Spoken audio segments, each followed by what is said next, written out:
Hello. Hi, everybody. Well, I'm here today for me. I wanted just to record a couple of things in case I forgot later on. Who knows? So I have it here.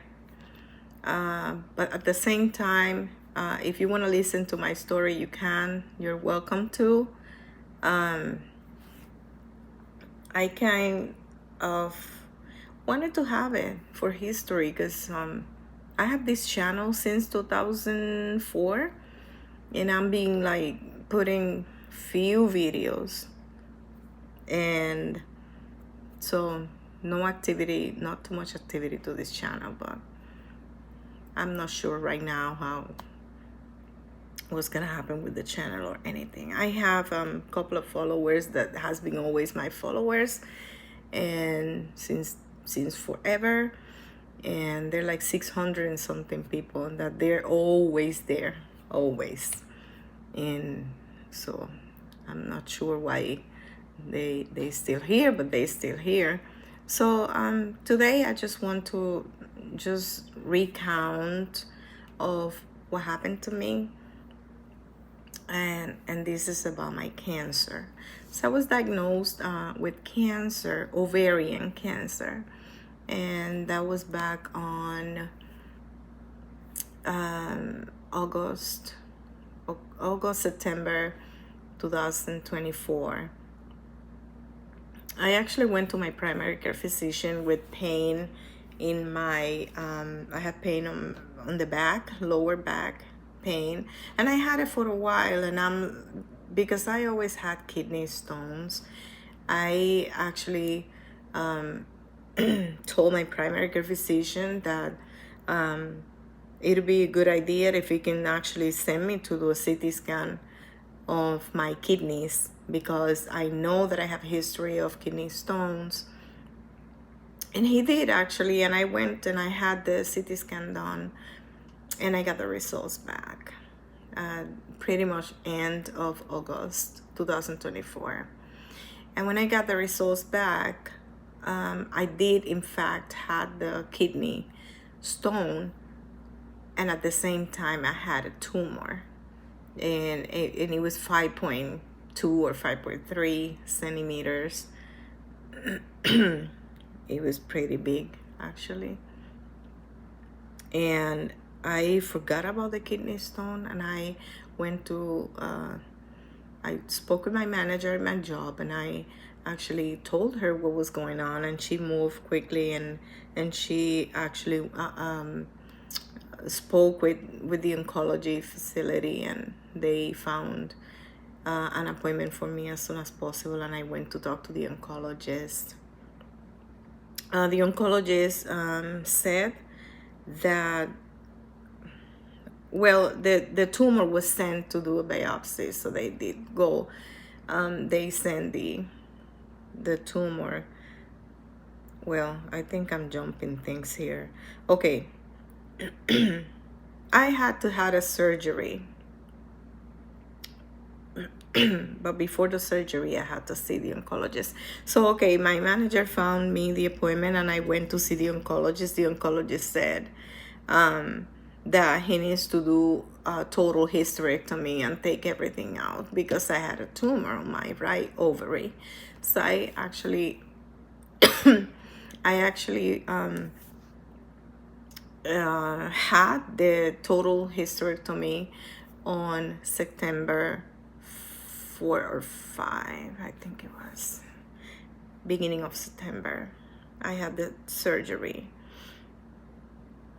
and they actually took the tumor out, and then they sent it to the to the pathologist to do biopsy. So they actually did the biopsy of the tumor, and then I had to see the doctor again. So, but I didn't see any results or anything on that, but I was worried. But I have faith in God also. So I'm a Christian person. I believe in God, and I have faith on everything. So I went to see the oncologist again to tell me the findings, and then he said it was stage 2 ovarian cancer. And then he spoke with me about chemotherapy and how many sections I was gonna have, the name of the chemotherapy, which was paclitaxel and carboplatin, and to begin with. And then he said you're gonna have this every 21 days for six times. And I had no emotions, nothing at all on that day. I had no emotions. I was like quiet, and I was expecting stage 4 in my mind. So your mind is powerful, and then it was running, all of these thinkings was running in my head, and I was like, okay, I'm gonna have probably stage 4, and then it will be bad news. But I'm human. I got faith and everything, but sometimes we're human, and we think the worst sometimes, and that's not the way it's supposed to be, but that's the way it is. So and I asked, when will I start chemo, and I will go for the chemo and all of that. So they set up an appointment for October. I think it was the 14th or 15th, any day in October. And then after that, it was every 21 days. So I actually went through chemotherapy. I went for my first chemotherapy, which was horrible. So that chemotherapy killed me in the beginning, because my legs and arms and fingers and hands and feet and everything that you could call extremity, every extremity in my body was in pain, the extremities. And then I had numbness on my, which I still have. I had numbness on my hands, fingers, everything, and it was so painful. So I start taking gabapentin 100 milligrams twice a day. But that wasn't working at all. So he gave me hydrocodone with Tylenol, but that made me sleep and made me like drowsy, and started like the way I was feeling with that, because I had all this chemo inside of my body, and then put on top of that the hydrocodone, and put on top of that the gabapentin, and then all the other medications for the nauseous, and then for the dizziness, and so, and the vitamins, and then put everything else on top of the that. So I actually instead of taking hydrocodone with the Tylenol, I was like leaving that for in case the pain was so excruciating that I couldn't like hold it in anymore. So I alternate with ibuprofen 800, or I took 2 Tylenols and then gabapentin and 2 Tylenols, but not the hydrocodone with the Tylenol. So I left that for super emergencies. So I had a long hair. And I actually I went through that first chemo, and then I had my second chemo 21 days after. But the pain and the pain is still there. The numbness and the tingling in my hands and all of that still there. And I bought on Amazon. I went and I purchased the boots with the cold that you put inside. You insert some sorts of like cold pads inside of the boots, and then you do that in your hands also. I actually had that, and I used it, but that didn't work for me. So my second chemo, I remember my second chemo was even worse, more pain, and my white blood cells went down too much, so they had to put me on Neulasta, on Pro. So it was like the treatment for the second treatment was paclitaxel with carboplatin and then Neulasta. That they put Neulasta just to raise my white blood cells, which it was on 2. My white blood cell was on 2, and then it raised to 14, which it was way better. And I felt so miserable with the Neulasta. That actually gave me more pain, and then I was in bed all day and I wasn't doing anything. I was feeling so bad. So before I had my second chemotherapy, I actually start losing my hair. So I actually was brushing my hair, and then chunks of hairs coming out. So I knew what was gonna happen. I knew, and that wasn't like too of a shock for me. So I actually, okay, this is what it is. I walk through the day, and then I walk day by day, and that was the day, and everything started coming out, and I'm like, I had the hope that at certain point that was gonna stop, but didn't stop. So the hair started falling, and then I did a ponytail, and then I did the ponytail was so thin that it wasn't worth it just to keep what I had left in my head. So I spoke with my husband, and I told him, you know what, shave my head and everything. And we laugh. I mean, I was shaving my, I'm going to put a video here, but not today. Another day, I'm going to put the video for what he was shaving me, and I was laughing and everything because, so the hair was going to be gone. So the hair was gone. The hair was gone. I sent picture to my mom, and then picture, I believe a co-worker I sent pictures to. And then it is what it is.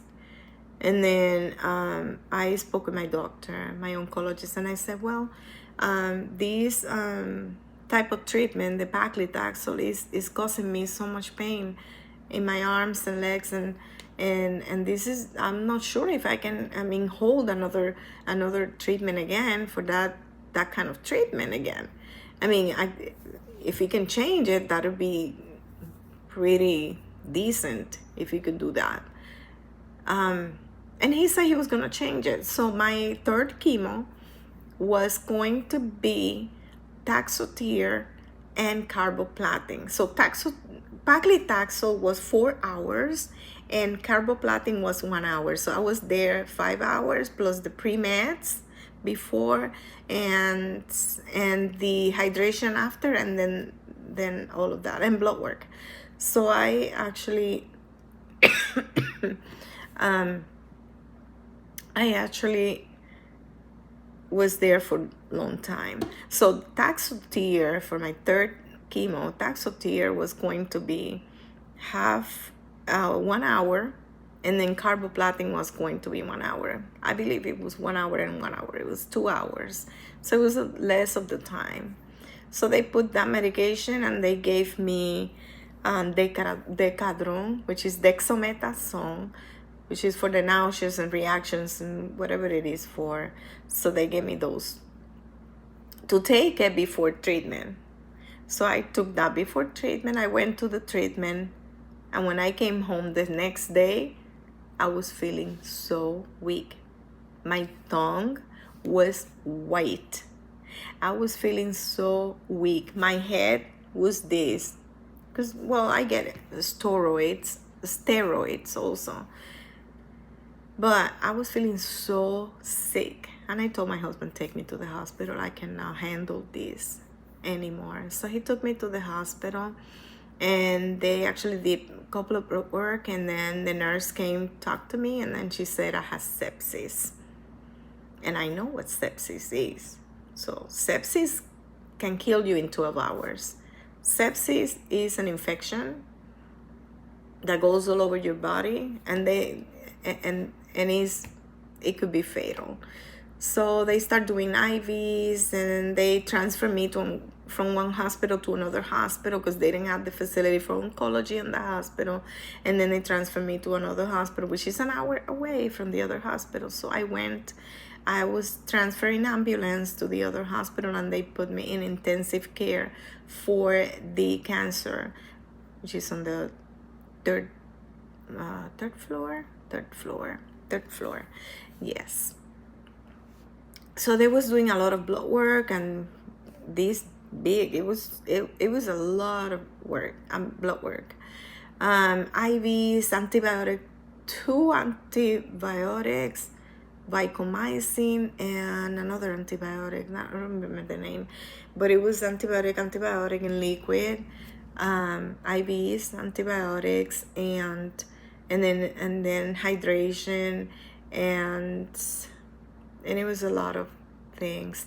I actually told them that the side of my port, which it was here before, now it's here. I have a new port here. This is my new port. But I had a port in here, and my port was infected.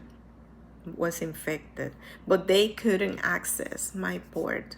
So they couldn't access for anything. So they had to remove the port eventually, because this is my first admission to the hospital, what I'm talking about. So then later on, they let me like for 4 days, and then they said I don't have MRSA and I don't have sepsis, and I can go home. So I went home and everything, but these got infected again.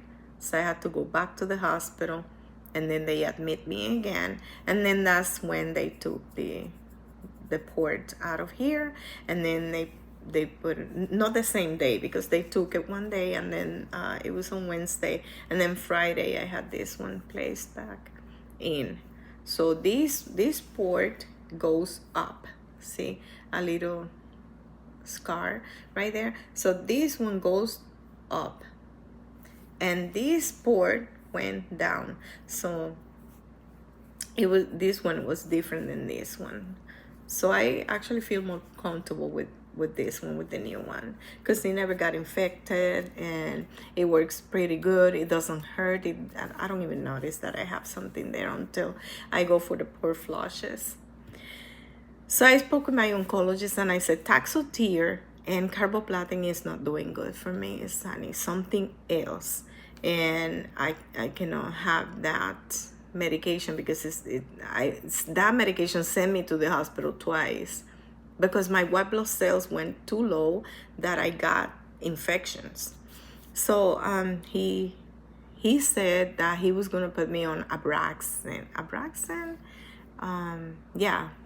bound, which is paclitaxel, but it's bound. So he put me on that one, and then he put me on carboplatin. Carboplatin was always there. So I remember for the fourth treatment, he actually gave me carboplatin for the fourth treatment, only carboplatin. And then for the fifth and sixth treatment, he gave me the Abraxane. I think it was Abraxane. Paclitaxel bound, another kind of paclitaxel, but it was less time also. So I had that. And then at the sixth treatment, I continued with the neuropathy, my hands and arms and legs and all of that. And I actually had to go back to work on March the 28th. 2025. I was on FMLA, and then I was on ADA, and then the ADA got over with, and then my doctor did not see me before sending me back to work. So he sent me back to work with no restrictions, and I still have pain, and I have anxiety and all of that, but I'm on anxiety medication. So I was so anxious. If I go back to work on March 28th, I was going to be so anxious. After all of the chemo and all of this situation and all of that, I was not mentally prepared. And my body was still having pain and joint pain also. So I'm like, I spoke with my doctor and he said he's gonna give me 3 more months to recover completely, so that way I can go back to work with no problem. So when I finish my chemos, my doctor said, okay, now I have to do a CT scan on you just to make sure you don't have anything, that you don't have cancer anymore, that everything is clear and that. So that happened after my 6th treatment. So I saw him, that was on the 28th, January 28th, when I had my last treatment. And then I saw him on February 11th. And then on February 7th, I had my CT scan done. February 7th, and then I had to see him on February 11th just to read the results. But I had the results through the portal, and I saw the results. And actually, I felt so down because they found lymph nodes on my lungs and I think it's on my trach. They found lymph nodes. I had to see a pulmonologist. I saw a pulmonologist, and he said pretty much this is due the chemo. So you had the last chemo on January 28th, and then you you had the CT scan on the 7th. So that's pretty much like 7 days after, or 8 days after you had the chemo. 7 days after, or 8 or 10. And that's pretty soon, because you still have chemo in your body, you still have inflammation, and you still have so many things going on that can cause the lymph nodes to be large. So he said that he wanted to repeat the CT scan in 3 months. So today is April the 19th. So I have to go for the CT scan in June. June the 7th, or the beginning of June. I had to do the CT scan. But he put me to return to work on June 28th. So I'm going back to work on June 28th. So I will have time to have my CT scan, to go and see my pulmonologist, and to see what is going on after that with the lymph nodes. My pulmonologist said that the lymph nodes are pretty small. He's not worried about the shape of the lymph nodes because he see them too small, and they're not enlarged widely talking. They're enlarged, they look long, but they don't look wide. So he said, let's see on the next CT scan if they grow. If they grow, they had to do a needle biopsy, and the needle biopsy is a procedure that they had to sedate me and all of that. And it's a little needle, he explained to me, that goes inside of the lymph nodes 44 times. Like they puncture. And I'm worried because I hear on the internet and on YouTube and everywhere, I heard that if you have a little tumor and it's cancerous, or if you have a little tumor, that whatever you have, and it's cancerous, and puncture, what you're doing is that you're opening that tumor, and then the cells will go out, and then it'll spread, and that's what is causing metastasis.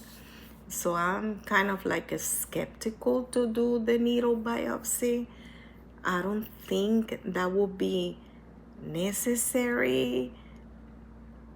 I believe that as they grow,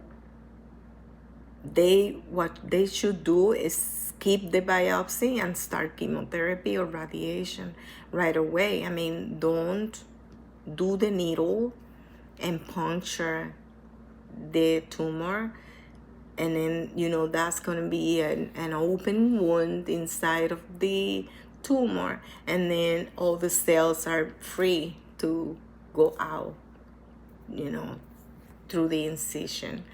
So I don't know, I gotta talk to the doctor about this. I really am. So I'm a little bit stuffy because I don't know where did I get the cold. 2 days ago I started having a sore throat. My white blood cells are low too, still low. I start taking vitamins, and I start taking iron pills, supplies. My iron is on 12.5, which is good. But that's normal. But before it was on 9, and that was a little low, and I was feeling so tired. But right now I'm stuffy because I know I got something from somewhere. But I'm not coughing too much, and I can breathe good and everything, so I'm not need to go to the hospital right now. I don't like hospitals. I like no hospitals. All right, so, well, this is all I wanted to share with you guys today, and share these actually with me because I wanted to keep it. Probably years after, I will be listening to myself, and then I'll be like, wow, look at everything that I went through, and it is recorded, so I don't forget what I went through. And how powerful is God, because I feel healed. I'm not sure of what's going on inside of me, but I feel that I'm healed, that actually I feel healthy right now at this time. Little bit pain here and pain there. I'm on physical therapy right now for my arms and legs and pain, and the extremities. I need strength on the lower extremities specifically. So I'm getting prepared for when I had to go to work, the real life. So I work with computers. I work for a hospital, and I work at the infusion center also, which is working with patients with cancer. So I'll be at the hospital working for the infusion center for it's gonna be 9 years. It's gonna be 9 years in this year, which is 2025. It's going to be 9 years. But job is not the most important thing for me right now. It is actually healing myself, feeling mentally and physically well enough to do the job. Because if I feel mentally ill, or I feel physically ill, or both, I won't be able to do the kind of job that I do. That is really, really a strong job to do. I mean, it takes too much of your time. It takes too much of the mental, and it's a very consuming work or job that I have. So I actually I was dealing with memory loss in the beginning also, but right now I believe I'm okay with the memory loss. I was forgetting where things were. I actually was also forgetting that I was cooking something, and I burnt it until I smelled the stove, and I actually or my husband was telling me, hey, you're burning something. But well, don't send me to cook because you're telling me cook. I cannot cook because I forget. So anyway, um, and well, there are other things in between the story, my story that happened, that I'm gonna have to do another video on that, because this is a never-ending story. What I'm my story is a never-ending story. There's one thing after the other, after the other, and after the other. And now is when I got the strength to tell everybody that, to put it here on the YouTube channel. Well, okay. I for sure I'm gonna tell you another story. It is actually from my husband. He had a heart attack. He had a heart attack recently, but that's another story. I'm gonna have to leave it here for my story, and then I'm gonna go ahead and make another video, and I'm gonna I'm gonna talk about his story, and in between all of this situation that is going on, then that happened in between. So anyway, I actually want to send you blessings, and if you're struggling with any illness, I want to make sure that you are going to listen to this. Listen to this. Prayer is powerful. If you pray every day, every time, remember God and praise the Lord. Ask Him for what you need, for healing, for peace in your life, for anything. He will give it to you. That's for sure. But pray, pray Him and adores Him, and then you can sing songs and whatever, just talk to Him. Remember, He's the creator. He created us, and He put us here in this planet, and we actually are His angels too. We just are here for this experience of life, but He promised eternal life. One day we're gonna have eternal life. So thank you so much for listening. You all have a good night. Bye-bye.